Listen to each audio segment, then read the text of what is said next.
Awesome stories, find a chair. Awesome stories, find a chair, please.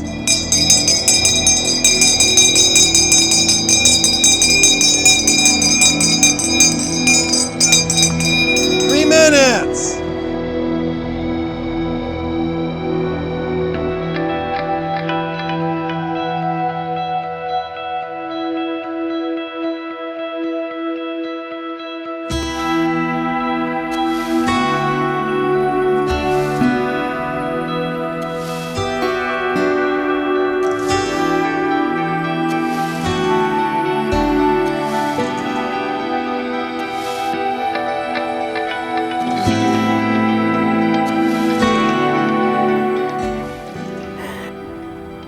Such a beautiful day, and I'm grateful to have been invited to share my story with you. Although I'm not buried here, Placerville is where my story began, and a piece of my heart has always remained. Oh, forgive my manners. I'm Mabel Blair Birdsall. My father was John Blair of J&J Lumber. My mother was another J, Jane, but not of the lumber company. Back then, business was left to the men in the family, and our family was no exception. Father co-founded the business with his brother James, and eventually they involved their other two brothers in the business. Father and my uncles worked hard and saw a lot of success. But for all my father's success, death was never far from our door. By the time I arrived in 1877, I was the sixth and final child to John and Jane Blair. They had already lost two sons who came before me. My earliest memory, when I was 5, maybe 6 years old, was the funeral of my big sister, Jessie. She became ill and died when she was only 17 years old and is buried in our family plot. Well, I grew up with Jessie this and Jessie that. Folks around here thought the world of her. In her obituary, the Mountain Democrat called her one of the loveliest, sweetest, most amiable young ladies of Placerville. It was also noted that she was the special pet of her father, whose love for her fell little short of idolatry. After the loss of Jessie, my parents shifted all their attention to me. I barely remember her, but found myself living in the shadow of her memory. Looking back, I'm sure I was spoiled. Why wouldn't they spoil me? I could be gone next week. Death seemed like our constant companion, and it didn't end with Jessie. My poor parents buried half of their 6 children right here in Union Cemetery. I spent my first 11 years in our family home at the base of Cedar Ravine.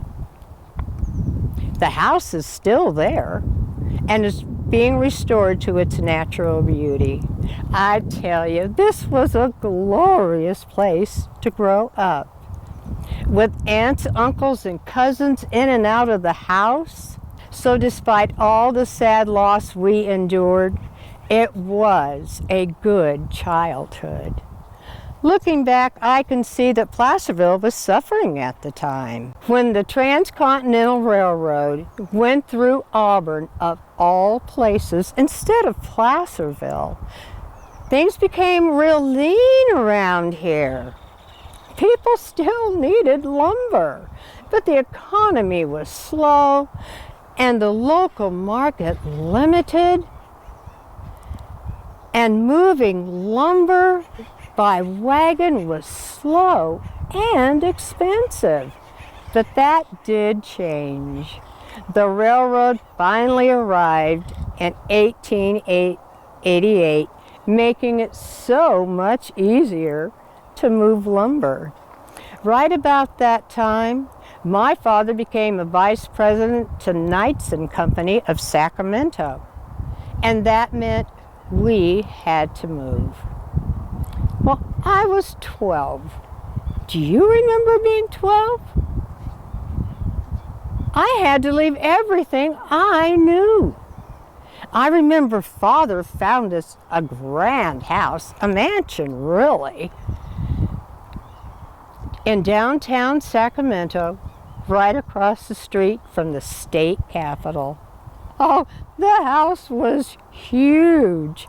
It had a big backyard to be enjoyed by the steady stream of aunts, uncles, and cousins that came to Sacramento to visit, and they were always welcome. If they weren't here, it seemed that we would come back up here to Placerville and visit them. By then, we could get to Placerville in 2 hours on a comfortable train coach instead of spending a long, dusty day on a stage. Imagine that!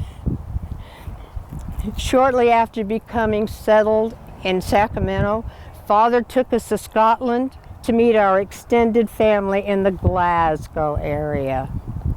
Oh, their brogues were so thick, and I thought my uncles were hard to understand. However, at 13, I was just barely old enough to appreciate the proud Scottish tradition from which we hailed. While we were there, death visited this family once again. It was my grandfather Robertson this time, and of course we knew nothing about it and were unable to attend the funeral. When we returned from Scotland, I started high school and spent the summers of those years in Placerville with Uncle James and Aunt Amanda. But our home was shattered just 2 years later when my mother became ill. Well, the doctors didn't know what to call it at the time. But my mother's heart grew weaker and weaker until it took her from us. Father and I were just shattered. But we're Blairs and we are Scottish. We internalize our grief and take tragedy in stride. We solemnly put our heads down and move on. And we've had lots of practice. Father still doted on me, but he was managing 2 businesses and spending much of his time at work. Then things personally changed for me when my sweetheart Ernie entered my life. We were introduced by my best friend Jeanette Birdsall, his older sister. Like me, Ernest Birdsall hailed from a prominent family with deep roots in the Sierra foothills. His people helped settle Placer County, much like the Blairs helped settle El Dorado County. After high school, Ernie went on to college at Berkeley, and I entered the social world of Sacramento. After graduating from Berkeley, he took a job in San Francisco, but then his father began to fail and called him home. At that time, we became engaged and began planning our wedding for June of 1899. Father liked Ernie and threw himself into planning our wedding, sparing no expense. He seemed genuinely happy for the first time since Mom died. We were married in 1899 at St. Paul's Church in Sacramento. Oh, the wedding, it was grand. And the reception. Father had canopies set out in the garden overlooking the Capitol. Everything was draped with flowers and lace. And we served only the finest food and champagne.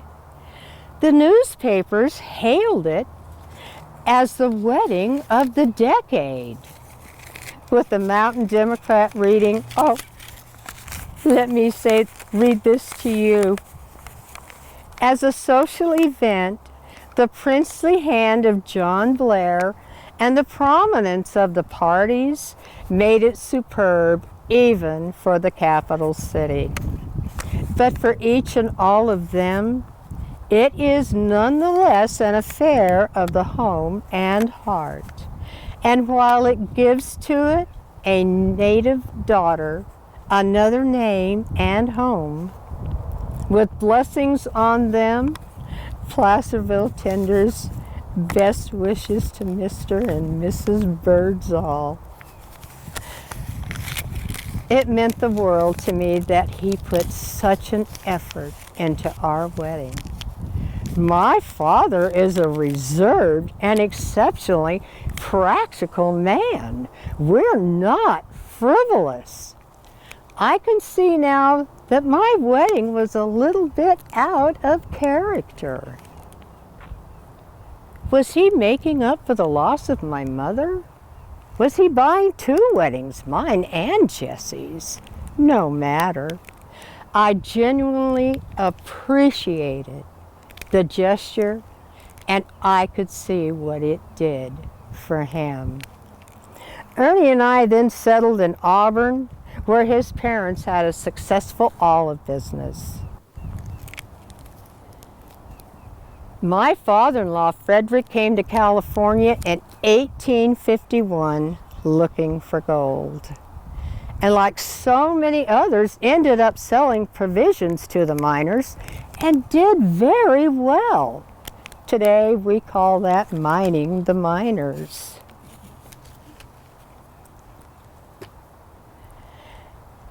As a true visionary, he went on to build a railroad from Lodi to Calaveras County, built Auburn's water system, became a director to the Sacramento Bank, and a close friend of Governor Booth.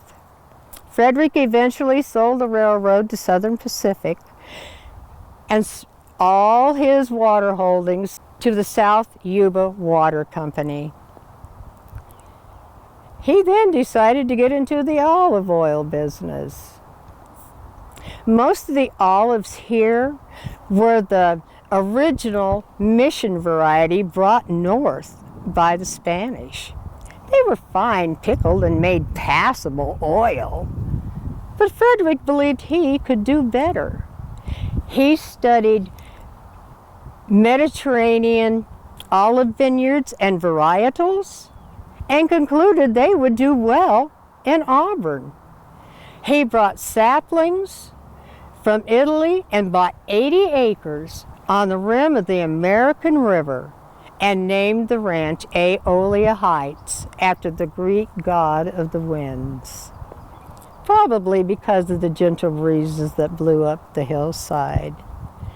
Frederick planted 5,000 olive trees. They not only thrived in our climate, but in time produced much more and much better oil. I tell you, that man had a gift. We built a lovely redwood home on the ranch behind Frederick's house, overlooking the olive grove and beyond to the American River and El Dorado County in the distance. I remember the day we christened our new press. It's still there behind the house.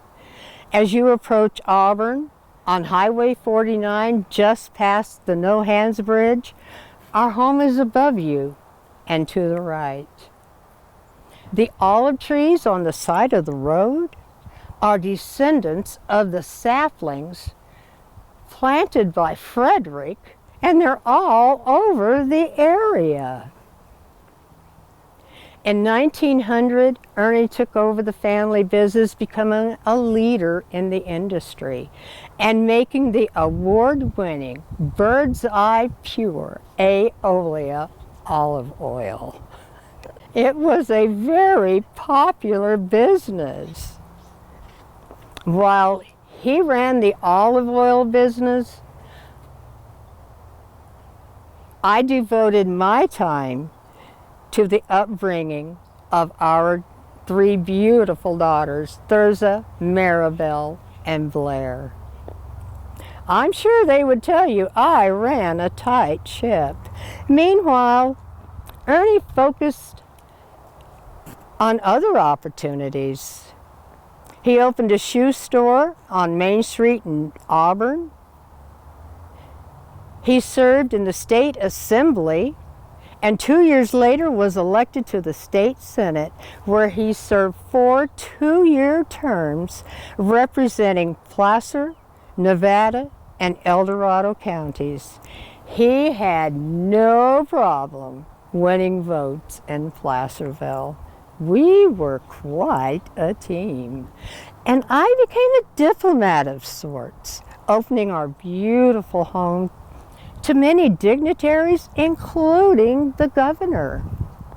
I did my best to live up to the old saying, behind every good man is a better woman.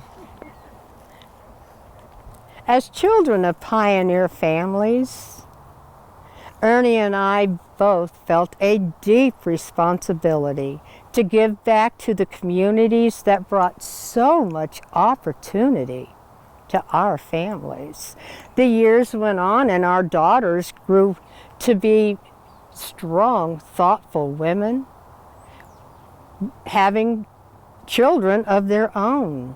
With Thurza's family working on the ranch and operating it into the 1970s. Thankfully, none of them had to suffer the tragedies that my parents and I suffered.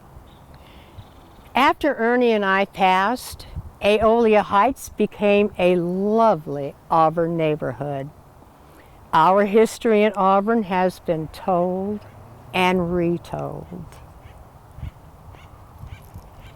One article called Aeolia Heights, Auburn's Gold Coast. Our homes and the olive press still stand at their highest points. The olive trees continue to thrive and decorate the roads and walkways with their dark fruit every year. Thank you for listening as I've told you my story today. I am the proud daughter of John and Jane Blair, two of the kindest, strongest, hardest working pioneers of El Dorado County. Here is where we lived and thrived. Here is where so many of us rest. Although I'm buried with my husband's family in Sacramento's Old City Cemetery, freed from the constraints of time and space, I like to come back here often to visit my family and to see all the changes that have happened in the town of my childhood. Thank you.